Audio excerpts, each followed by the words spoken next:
What do Ayrton Senna, Michael Schumacher, Max Verstappen, and Lewis Hamilton have in common? Not just titles, not just records, but the fact that each of them became so dangerous the FIA had to hit the panic button. Let's rewind all the way to the 1950s. Back then, F1 wasn't even Formula One the way we know it today. It was more like gentlemen in fast cars trying not to die. But amidst all the chaos, one man stood above the rest. Juan Manuel Fangio. Now, Fangio wasn't flashy. He didn't trash talk. But behind the wheel, he was poetry in motion. He'd take cars to the edge without sliding, without overdriving. Just clean, cold perfection. He won 5 world championships in just 7 full seasons. And mind you, this was in an era where drivers were literally dying every other race. Fangio didn't just win, he won in any car. Switched teams mid-season, jumped into unfamiliar cars, still won. Over and over, the FIA. They were stunned. Teams started experimenting with wild pit strategies to outfox him. The FIA introduced mandatory pit procedures and timing regulations, not because teams were unsafe, but because they wanted to break the rhythm Fangio had mastered. In a sport where chaos was normal, he brought calm and they couldn't handle it. Fast forward to the 1960s. Enter Jim Clark. Now, Jim was the quiet assassin of F1. Soft-spoken, country boy. But once the visor went down, savage. In 1963, he didn't just win the championship, he annihilated it.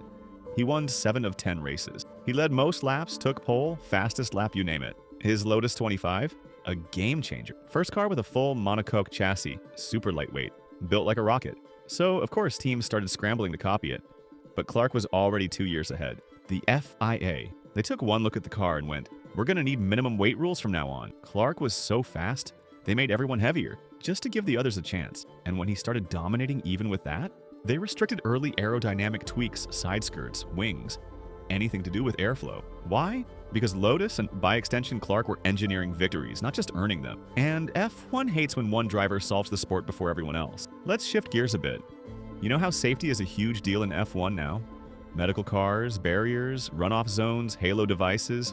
Well, meet the man who forced F1 to care about all that, Jackie Stewart. Back in '66, Stewart had a terrifying crash at Spa.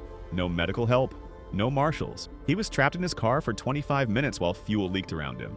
Most people would have retired after that, not Jackie. He came back and then he did something no driver had ever done. He became the first F1 superstar who didn't just race, he fought the system. He campaigned for proper track marshals, on-site doctors, guardrails, runoff zones, tire barriers, standardized safety helmets and overalls. At first, fans booed him. Fellow drivers mocked him. The FIA rolled their eyes. But slowly, they gave in. By the early 70s, rule after rule appeared: seatbelts, mandatory helmets, even wet weather procedures. Jackie Stewart didn't just change the sport, he dragged it kicking and screaming into the modern age. And every safety rule we take for granted today, that's Jackie's legacy. Now here's where things get freaky. The late 70s brought a new kind of dominance.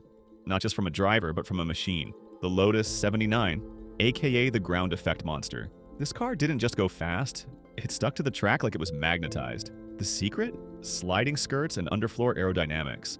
Basically, it sucked itself to the tarmac. Driven by Mario Andretti, this thing was unbeatable. They'd come out of corners looking like they were on rails while others tiptoed through them. The FIA took one look and freaked out. Drivers were pulling 4 to 5 Gs in corners. Cars were too fast to handle and far too dangerous if they failed. So by 1981, sliding skirts were banned. And by 1983, ground effect was banned altogether. One car, one idea, too effective for its own good. It wasn't illegal, it was just too correct. And it didn't stop there. By now, the FIA had realized a terrible truth. When a driver or team figured something out before everyone else, it could ruin entire seasons. They couldn't let that happen anymore, so they started watching closely. And every time someone looked too dominant, they asked themselves, do we nerf this guy now or let him destroy the sport? You already know what they usually chose. And guess what? We're just getting started. Because what came next was an era of cold-blooded geniuses like Prost and divine chaos like Senna who didn't just play the game. They changed the rules of reality.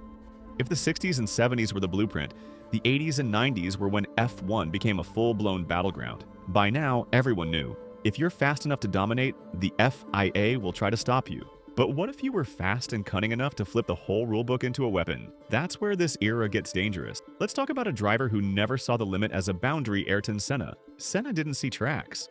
He saw a battleground, especially in qualifying where he went full supernatural. You've heard it before. 1988, 13 poles and 16 races. But here's the thing they don't tell you. Senna didn't just aim to be faster than his teammate. He aimed to psychologically shatter them. He once said, "If you no longer go for a gap that exists, you're no longer a racing driver." Sounds inspiring until you realize to Senna, every gap existed. He'd dive bomb into corners so aggressively that his rivals had to back off or crash. It wasn't just racing, it was psychological warfare. So what did the FIA do? They changed the driving standards beginning in the early 90s. One-move rules, overlap clarity, brake testing bans, all to rein in one man who could dismantle you in the first 3 laps. And Monaco? Senna turned that place into a cathedral. He held pole there 5 years straight. At one point in '88, he was 1.4 seconds faster than Prost in qualifying. Let me repeat 1.4 seconds. In Formula One, that's not a gap. That's another time zone. The FIA began cracking down on qualifying engine modes, tire allocations, and chassis modifications just to slow things down. Because what Senna was doing was like showing up to a knife fight with a laser cannon. But if Senna was emotion, Alain Prost was calculation. The professor. The guy who didn't just win races, he played seasons like a spreadsheet. If you thought Senna scared people, Prost confused them. He'd coast mid-race, preserve fuel, save tires, short shift corners, and then surge in the final laps. Opponents thought he was fading, he was storing energy. That's when the FIA stepped in again this time to manage fuel loads, engine maps, and telemetry data. Prost was making races predictable by turning every variable into a formula. By 1984, the sport began regulating fuel tank sizes, adding digital fuel flow limits, and monitoring throttle inputs. They didn't say, "We're stopping Prost," but every rule whispered, "Please let someone else win." Then came the big red machine, Michael Schumacher. He didn't drive like Senna, he didn't plan like Prost. He did both and then some. When Schumi joined Ferrari in '96, they were a sleeping giant. By 2000, he woke them up with a slap to the grid. Let's paint this clearly.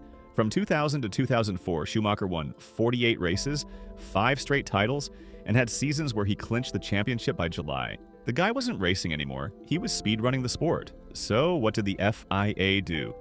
Limited testing days, because Schumi tested like a maniac. Banned custom tire development. Ferrari and Bridgestone had a private pipeline. Changed race formats, including qualifying formats 3 times. Froze engine mapping mid-season. At one point, they even changed the point system in 2003 not to reward wins, but to keep the championship alive longer. You heard that right. They didn't nerf Schumacher directly, they just made wins worth less so others had a chance. And still, he kept winning. Meanwhile, his teammate Rubens Barrichello became the face of the biggest team order scandal in modern history. Austria 2002. Barrichello is leading the whole race. And in the final corner, Ferrari tells him to move aside for Schumacher. He slows down at the line, lets Michael pass. The world explodes. Booing, whistles. Commentators fuming. Even Schumacher looks uncomfortable on the podium. What did the FIA do? They straight up banned team orders, at least publicly. Teams had to start using coded phrases like save fuel or multi-21, shout out to Vettel. That race didn't just change rules, it redefined the ethical line in F1, something still debated to this day. And if you think that was wild, wait until Fernando Alonso enters the scene. Alonso wasn't just talented, he was opportunistic. And nothing proves that more than Crashgate 2008, Singapore Grand Prix. Alonso's Renault teammate Nelson Piquet Jr. crashes on purpose, creating a perfectly timed safety car. Alonso, who had just pitted, leapfrogs the grid, wins the race. The FIA launches a full-blown investigation. By the end, Piquet confesses, Renault management gets axed, and the paddock can barely believe what just happened. Even though Alonso was never proven guilty, the ripple effect? Massive. FIA implemented tighter radio restrictions, increased steward reviews, and made safety car procedures more transparent. From that moment, you could feel it. F1 was no longer worried about speed alone. They were terrified of manipulation. Alonso's playbook didn't stop there. He exploited safety car gaps, tire warming tactics, and even brake bias adjustments mid-lap to throw off rivals. He once qualified in P1 by deliberately blocking Hamilton in the pit lane during Q3. The FIA fined McLaren $100 million for spying allegations, partly involving Alonso's leaked emails. Let that sink in. $100 million. Not for a crash, for emails and garage drama. Alonso wasn't just racing, he was hacking the matrix. And just as the FIA thought they'd seen everything, one teenager stepped onto the grid and rewrote everything again. Max Verstappen, the youngest ever debut at 17 years old. The FIA panicked and said, "No more of this child prodigy stuff." They introduced the super license point system, Basically a way to block anyone underqualified from ever doing what Max did. But that was just the beginning, because once Max starts winning, the rules don't just change, they start melting in real time. And F1?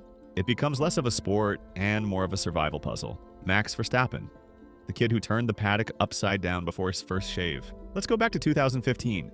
17 years old, no Formula 2 experience. Straight from karting and Formula 3 to the highest level of motorsport. Red Bull tossed him into a Toro Rosso like it was just another Friday. And when the world gasped, the FIA had one word: never again. That's how the super license points rule was born. 40 points required across junior formulas. Age limits introduced. They practically built an entire gatekeeping system, all because of one guy. But Max wasn't slowing down. He didn't just overtake. He did it in rain, tight corners, braking zones, even outside line blind spots. In 2016, he joined Red Bull mid-season. By the Spanish Grand Prix, boom race winner at 18. The youngest driver in history to do it. What came next? A flood of defensive driving controversies. Max would juke on straights, swerve at the last second, use double moves, pin rivals to the wall without making contact. Clean? Technically. Legal? Barely.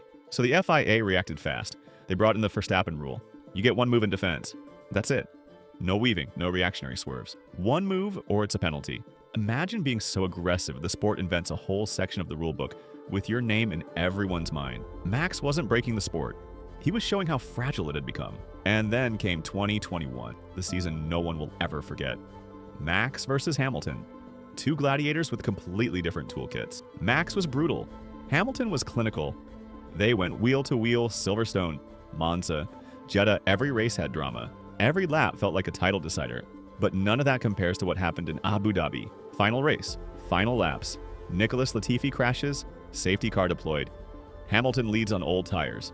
Max behind on fresh rubber. Michael Masi, race director, suddenly decides, let some lapped cars through. Not all, just the ones between Lewis and Max. No precedent, no consistency, just chaos. The green flag is waved. Max overtakes Lewis in one corner. The championship is his. The backlash? Nuclear. Fans divided. FIA executives silent. Mercedes fuming, and most shockingly, Masi was sacked. Race director rules were restructured. 2 race directors introduced in rotation.